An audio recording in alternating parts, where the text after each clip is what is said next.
Olá, eu sou o professor Evandro Ramos, essa é a disciplina Semiótica e Semiotécnica em Enfermagem. Nesta aula nós vamos tratar sobre nebulização e oxigenoterapia. Vamos lá? A nebulização é um procedimento onde se faz a administração de medicamento líquido através de pulverizações pelo nariz e pela boca. Simplesmente assim. E o que é a oxigenoterapia? A oxigenoterapia é um procedimento de administração de oxigênio em uma concentração superior à encontrada nessa atmosfera ambiental que a gente respira, para corrigir ou atenuar deficiências de oxigênio ou hipóxia que o paciente venha porventura apresentar. São dois procedimentos um pouco diferentes, que eu faço a administração de medicamentos na nebulização, e a oxigenoterapia, por muitos entendida também como medicamento, é o oferecimento aí, a oferta e administração de oxigênio em concentrações muito maiores do que o corpo do indivíduo está necessitando. A oxigenoterapia ela está ligada muito com as quantidades de oxigênio disponíveis aí no corpo, que variam acima de 95%. Então, nesse sentido, a partir do momento que começam a diminuir por diversos tipos de problema, principalmente respiratórios, pela clínica médica, o médico vai prescrever aí oxigênio ou não para o paciente de acordo com aquela necessidade e outras questões médicas. Bem, quais são os dispositivos utilizados para fazer esses procedimentos? Nós temos dispositivos de baixo fluxo de oxigênio. Baixo fluxo quando estiver aí ou for uma prescrição médica menor que 10 litros de oxigênio por minuto. E dispositivos de alto fluxo quando a prescrição for maior que 10 litros de oxigênio por minuto. Bem, quais são então esses equipamentos e quais são esses procedimentos? Quais são os métodos então de administração de oxigênio, por exemplo? Catéter nasofaríngeo, ele é empregado quando o paciente requer uma concentração média ou baixa de oxigênio, de O2.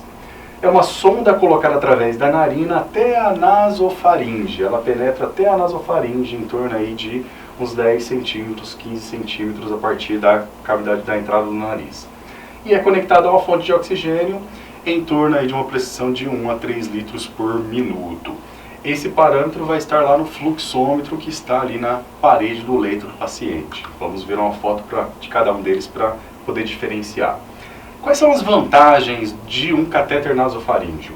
O conforto maior que o uso do catéter, traz economia, não necessita ser removida, traz conveniência também, o paciente pode comer, pode falar, ele não tem obstáculos e tem uma facilidade em manter na mesma posição, ok? Tem pouca perda de oxigênio, digamos assim. Agora, quais são as desvantagens? Não pode ser usado por pacientes com problemas condutivos nasais, por exemplo, que tem algum desvio de septo, por exemplo, né? Concentração de oxigênio inspirada desconhecida, de pouca aceitação para crianças pequenas e não permite a nebulização, porque é um tubo que está lá dentro da nasofaringe. Tudo bem? Aqui temos um exemplo desse cateter nasofaríngeo e aqui uma ideia também da quantidade que ele estará aí infundido dentro do nariz do paciente. A medida faz da ponta do nariz até o lóbulo da orelha e essa é a medida que vai ser infundida aqui a partir da narina do paciente. Outro tipo de administração de oxigênio, outro tipo de dispositivo é o cateter nasal, que é o tipo óculos, que é bastante utilizado e muito comum de ser visualizado. Ele tem o objetivo de administrar concentrações baixas também de oxigênio para 1 litro de oxigênio por minuto ofertado. E eleva-se aí as frações de oxigênio em 4%. Adultos podem chegar aí até 6 litros por minuto. Vantagens: é um método econômico, o que utiliza dispositivos simples e tem uma facilidade muito grande de aplicação. O próprio paciente pode tirar e colocar se houver aí alguma necessidade temporária. Desvantagens: nem sempre é tolerado em função do desconforto produzido. A respiração bucal ela diminui a fração de oxigênio inspirado, ou seja, tem perda. Se ele está com cateter nasal, ele tem que respirar somente pelo nariz. Se ele respirar pela boca, o ar que está sendo ofertado aqui pelo cateter nasal, ele vai ter perda aqui pela boca. Então, nesse sentido, é uma desvantagem. Pode trazer irritabilidade do tecido da nasofaringe, facilidade em deslocamento do cateter, não permite nebulização também e necessidade de revezamento das narinas em cada horas, dependendo da situação. As mesmas desvantagens aqui, elas são parecidas com o cateter nasofaríngeo, que tem que fazer o rodízio também.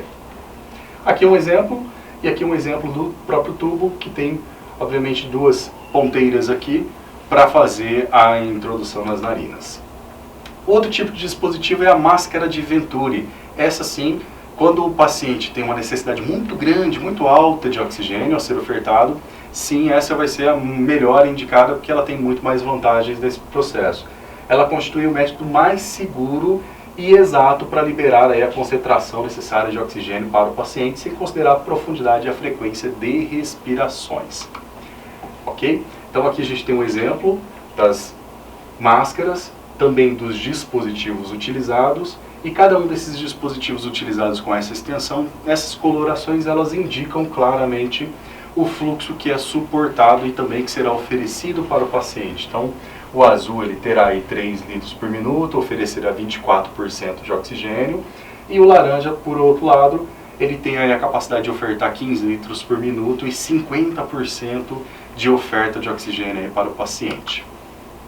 Outro tipo é a máscara de traqueostomia, utilizada em pacientes com traqueostomia, bem específica. Ela pode atingir aí de 35% a 60% do fluxo de oxigênio e de 6 a 15 litros de oxigênio por minuto, dependendo aí do fluxo.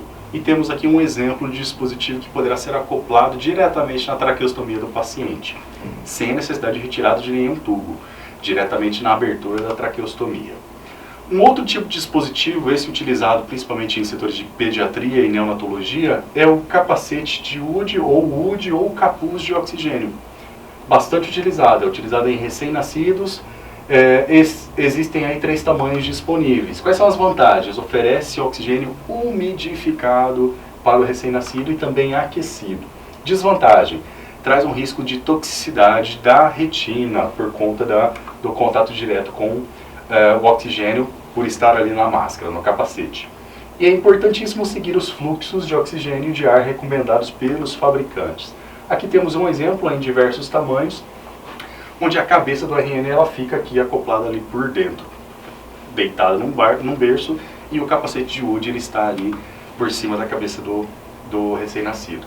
Outro tipo de dispositivo também é a tenda facial, ou conhecida também como máscara de macronebulização. É um invólucro de plástico em forma de concha que garante que geralmente é bem mais tolerado para as crianças, porque não atrapalha tanto, faz a nuvenzinha também de nebulização, e isso contribui ali a uma parte mais lúdica para a criança, que pode ser aproveitado em outros tipos de sentido e aderência da própria criança.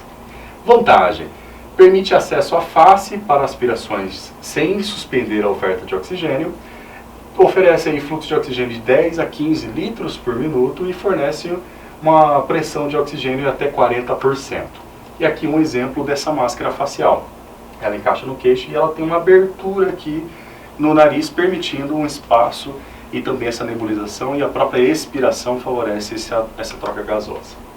Outro tipo de dispositivo é a máscara com reinalação parcial, com reservatório, bastante utilizado em algumas situações em primeiros socorros, extra-hospitalares, com a bolsa reservatória, sem nenhuma válvula para evitar reentrada. O fluxo ali de 10 a 12 litros por minuto, que permite aí uma pressão de oxigênio de 50% a 60% de oferta para o paciente. Aqui um exemplo. Uma extensão para conectar direto na bala de oxigênio ou no sistema de oxigênio, conectado à máscara, e esse reservatório favorecerá essa reinalação sempre. Procedimento simples relacionado às questões de oxigênio.